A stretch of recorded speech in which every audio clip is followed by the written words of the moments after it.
We know that attorneys have several obligations to their clients, including zealous representation and safeguarding confidential information. But does an attorney have an obligation to someone who isn't a client? Can an attorney owe a fiduciary duty to non-clients? The 1982 case of Croce versus Kurnit explores these questions in the context of one of America's legendary crooners. Jim Croce was an emerging folk singer who produced an album on his own and sent it to an old college friend, Tommy West, who was in the music industry. West was a musician and producer at CBS in New York.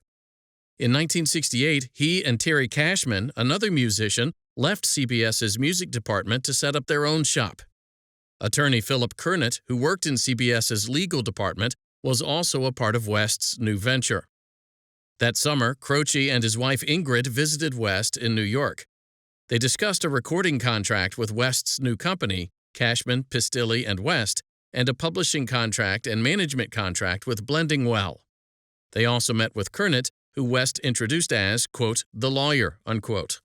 The Croces returned to New York that September and met with Kurnit again. In a meeting that lasted 2 to 3 hours, Kurnit explained the contractual terms and practical implications of the 3 agreements to the couple. The Croces had no retainer agreement with Kurnit, and he never billed them. Ultimately, Croce signed the recording contract with Cashman, Pistilli & West and the other 2 contracts with Blending Well. Kurnit countersigned on behalf of both companies. There were no negotiations, and the Croces didn't have representation. They didn't consult with independent counsel, and Kurnit didn't advise them to do so.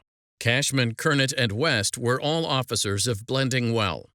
Despite Croce's subsequent success and popularity, the Croces were unhappy with the contracts and met with another attorney in 1970 to try to get out of them. They felt the terms were unfair and one-sided, favoring management. However, Jim met his untimely demise in 1973, by when he had released 5 studio albums and was at the height of his popularity. Thereafter, Ingrid sued Blending Well, Cashman, Pistilli & West, Kurnit, and others in district court for several claims, including fraud and unconscionability. Her suit also specifically alleged that Kurnit breached his fiduciary duty to Jim and herself. She contended he breached this duty by failing to advise them to seek independent counsel.